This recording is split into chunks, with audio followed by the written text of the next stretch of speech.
So it's with great pleasure that I introduce Associate Professor Dr Navoakvic, who's an Australian ear, nose and throat surgeon with international subspecialty training in laryngology and care of the professional voice. He's co-director of the Dr Liang Voice Program at the University of Sydney and currently acts as Vice President of the Laryngology Society of Australasia.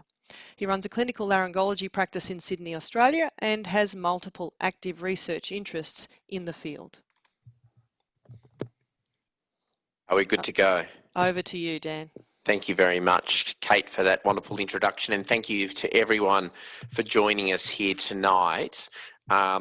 We had a slight delay in the webinar 2 weeks ago, where I had to take some time off, but we're back in full action now, and looking forward to presenting tonight and sharing with you a little bit about what we've been experiencing to help you understand what's going on in our field, and hopefully get a bit of your experience and maybe give you some insights and some advice helping you navigate this difficult time for people living with a voice disorder.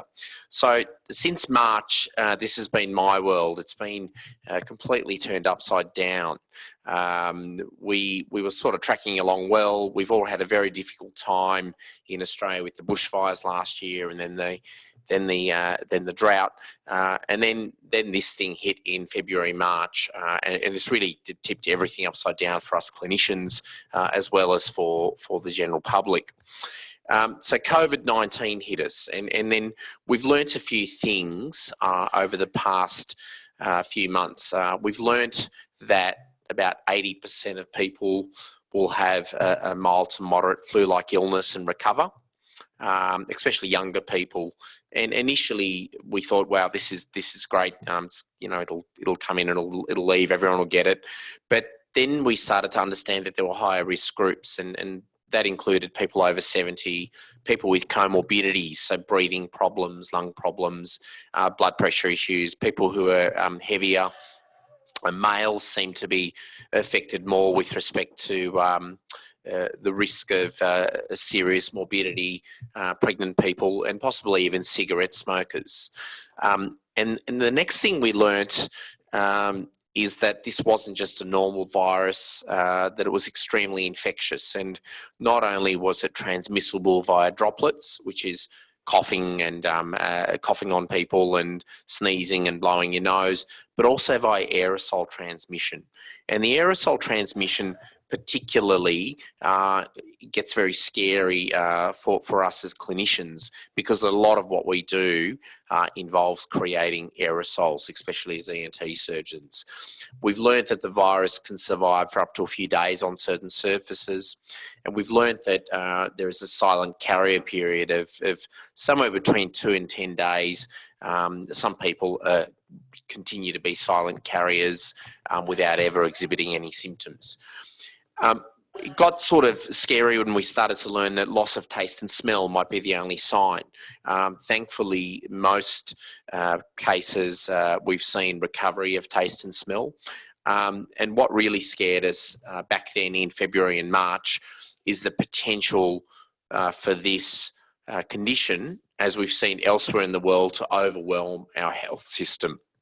And we really weren't ready at that stage.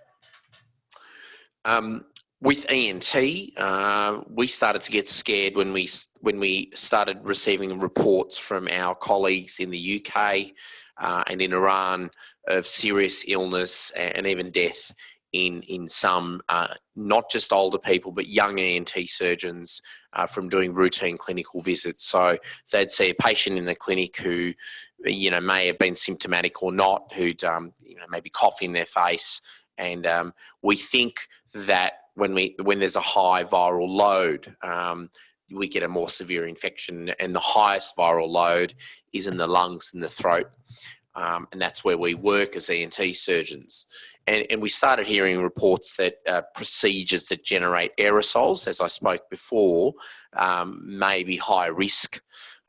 And the problem is that a lot of our procedures, especially looking at someone's voice box with an endoscope, and I'm sure that all of the dysphonia patients out there at some stage have unfortunately had to have an exam where we pass a little camera through your nose. That's called an endoscopy or a laryngoscopy. So that's an aerosol generating procedure.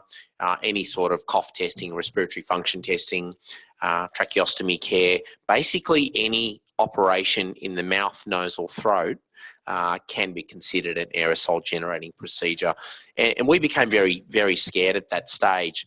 And a lot of this information came around late March, and a lot of ENT surgeons on March 23rd, because of the reports that we had, suddenly just stopped seeing patients and operating. We were scared. We didn't know what to expect. The timeline that followed is that all elective surgery was suspended on March 25th by the government, and we went into contingency planning and protocol development. So we weren't sitting at home twiddling our thumbs. We've been working with the hospitals. We were told to avoid face-to-face contact with patients because we didn't know the extent of this disease, who was positive, who was negative, how prevalent it was. We were advised to use PPE, which is personal protective equipment, for all ENT exams. The problem we had is, number one, it wasn't available. You could not get your hand on a surgical mask. Number two, we didn't know what type of equipment we should be using, and we still don't have good evidence regarding that. And number three, which we found out recently, is there's been fake stuff coming into the country. So some of the masks we might have bought may not be doing anything at all to protect us and yourselves as patients and us as doctors. And the outcome of that is that appointments were cancelled, patient numbers dropped, and there was really limited access to ENT services. Thankfully, within a week or so, we had the introduction of telehealth item numbers, and every day since that day, we've been getting daily updates from every angle. I must get about 40 new emails a day about COVID, about guidelines from hospitals, from the government, from colleagues, from international groups. And the problem is that the information is rapidly changing and is often inconsistent. So we have to sort of work through that information and look for a reliable source. Thankfully, then elective surgery did restart after a few weeks at 25% in April, and this was for urgent cases only. In late May, that's increased to 50%, and the plan is that we go back to about 75% of surgery, elective surgery, by the end of June. It's only in May that the College of Surgeons released proper guidelines regarding personal protective equipment. So we were kind of flying blind there for a period of about 6 weeks. So what were the initial recommendations? It was recommended that we delay elective ENT surgery and do urgent cases only. It was recommended that we triage patients to decide who needs urgent care. It was recommended that we reduce risk by minimising face-to-face patient contact, by screening all patients prior to seeing them, minimising the number of people in our waiting or consult room, and not doing aerosol generating procedures, and to protect ourselves with appropriate PPE. So these were the initial recommendations. So how do we manage when we're thrown in the deep end and there's been a change of rules, there's been a change in mentality of doctors, patients, and just general community expectation? We've had to implement changes in practice, and we've had to change the way we deliver healthcare, all very rapidly with minimal evidence and guidance. And it's been tough adapting, but we have seen a significant impact upon ENT services as a result. A lot of practices closed and just said, look, we're not accepting patients anymore. We don't know what's happening. A lot of people, I understand, who were sort of on the borderline of retiring and may have been at risk of age, have decided to bow out. We were told that endoscopic examinations were considered high risk, which is a problem when you're trying to diagnose a voice disorder. We were told there's no surgery to happen, but our emergency department services continued. So how did we adapt at our practice? Well, we have made a very, very rapid transition to telehealth. And the benefit of that is that we're able to gather information before seeing someone prior to the consultation. So we're getting a detailed referral to be able to triage the urgency of the consultation. And our staff now will ask patients about symptoms, and we're relying more heavily on patient-reported outcome measures. So these are those forms that annoyingly you get to fill in every time you're sitting in our waiting room that ask you about your voice, your swallow, the irritation in your throat, how you're breathing, how your singing is. We use all this information to make an assessment and to triage people. This was early on. And then we would also gather information during our telehealth consultation. So by seeing someone online, preferably with a video, we can get a reasonable history. We can do a basic perceptual voice evaluation and a very, very basic physical examination. And that's really what we started doing towards the beginning of April. So that the process for laryngeal problems, so problems with the voice box, when we're doing a telehealth consultation, we take all of this information and we formulate a likely diagnosis. And we can categorise diagnoses based upon, we've got a fairly good system, and I think Chris Payton will speak to this a little further, for characterising what we think is happening based upon the history and assessment. Is this an organic lesion? Is there something there that's on the vocal fold that is affecting the voice? And if it is it likely to be high risk, for example, in a smoker or an elderly person, or is it a low risk lesion? Is this a functional problem? So not a problem with the structure, but rather the problem with how we control the voice box, or is it a combination of both? Once we have a rough idea of that, then we can triage the need for actually having a look at the vocal cords with a laryngoscopy. And we've developed a system where it's either category 1, so if we think it's likely that it's something that could be nasty, it'll be a category 1 assessment. Category 2, if it's something that, needs fairly urgent assessment, but it's not super urgent. Category 3 is sort of less impact and less likely to be something nasty. And then by seeing someone via telehealth and triaging them, we can often begin treatment remotely. If, for example, someone has significant nasal symptoms or reflux symptoms, we're able to initiate treatment remotely, and we can maybe, if there was a wait to see someone for formal scoping, we could refer them to a speech pathologist if we thought that there wasn't a high risk of this being an organic lesion, or that they may respond to some speech therapy. So that's how we've changed. The challenges to this is that there is new information coming in daily. We've had to train our staff in new systems. Patients initially were not very happy being told that they could not come in for an appointment.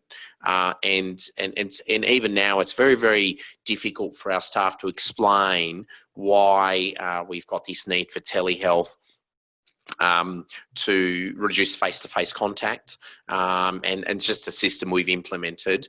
Data collection systems have been challenging. It's difficult to collect online questionnaires. It's much easier when someone's sitting in your waiting room to fill out pieces of paper.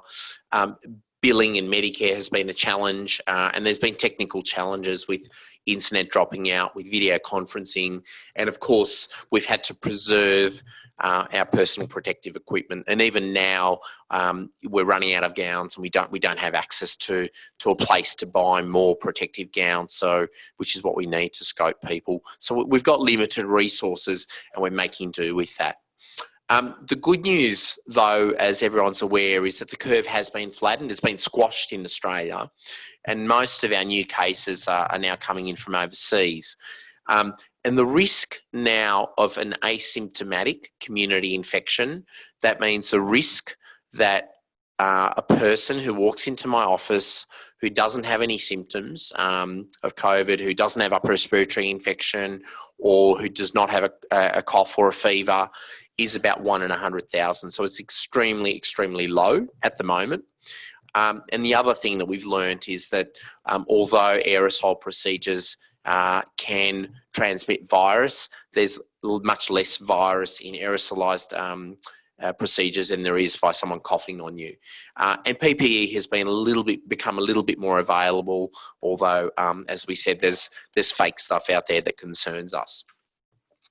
And this is the curve, and you can see that really Australia's done remarkably well compared to some of the other countries, and I just feel that everything we've done so far has really helped us bring things under control, and I think now from a hospital point of view, we're ready to deal with any sort of second onslaught that may occur and that is likely to occur.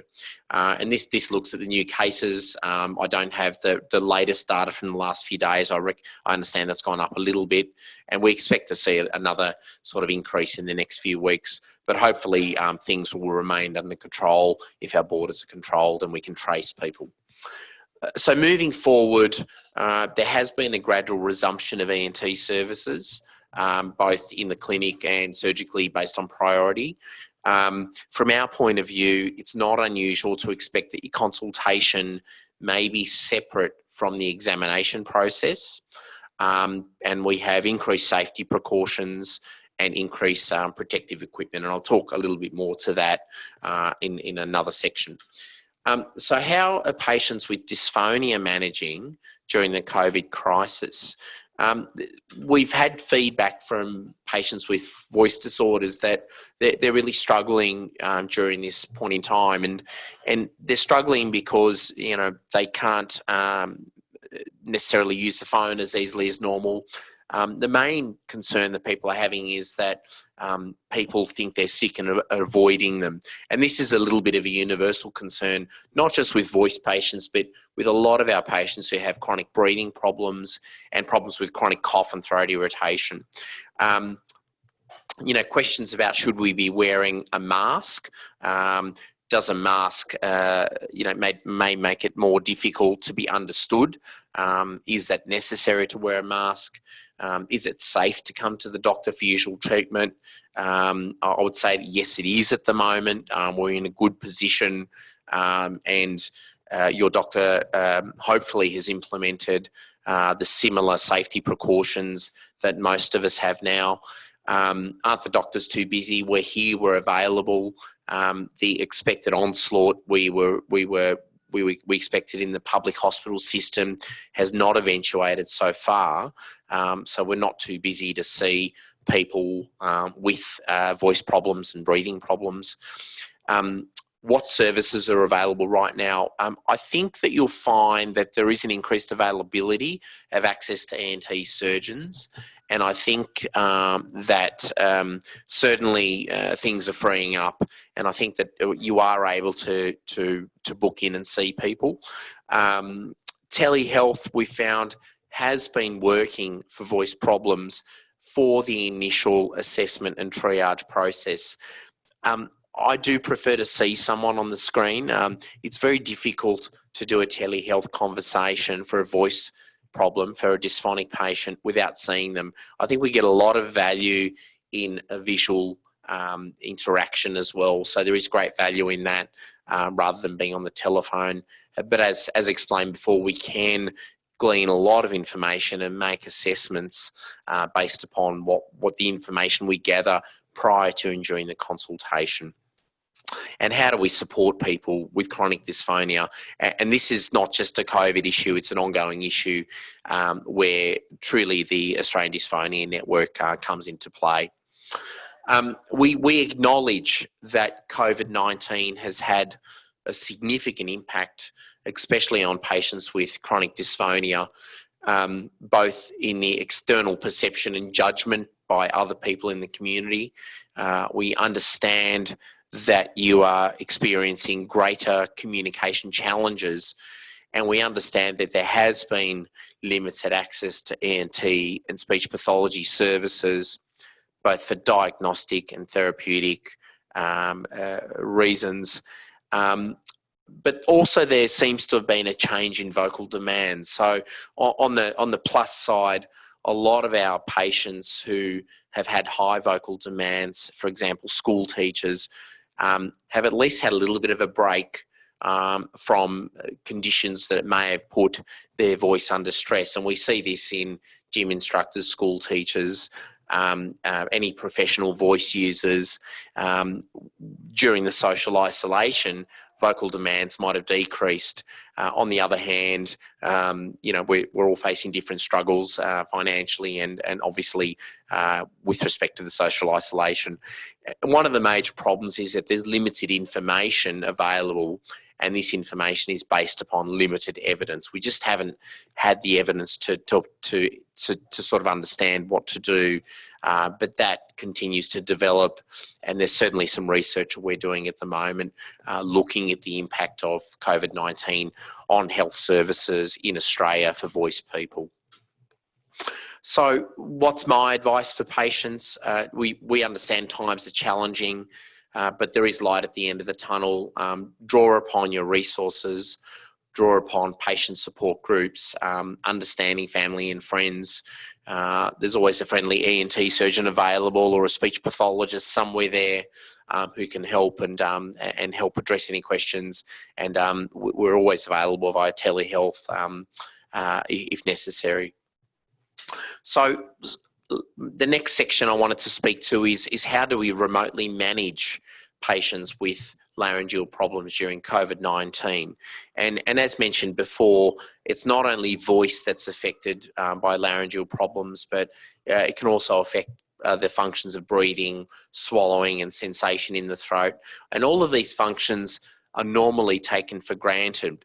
And when they're disrupted, we understand that they can have a significant impact upon quality of life.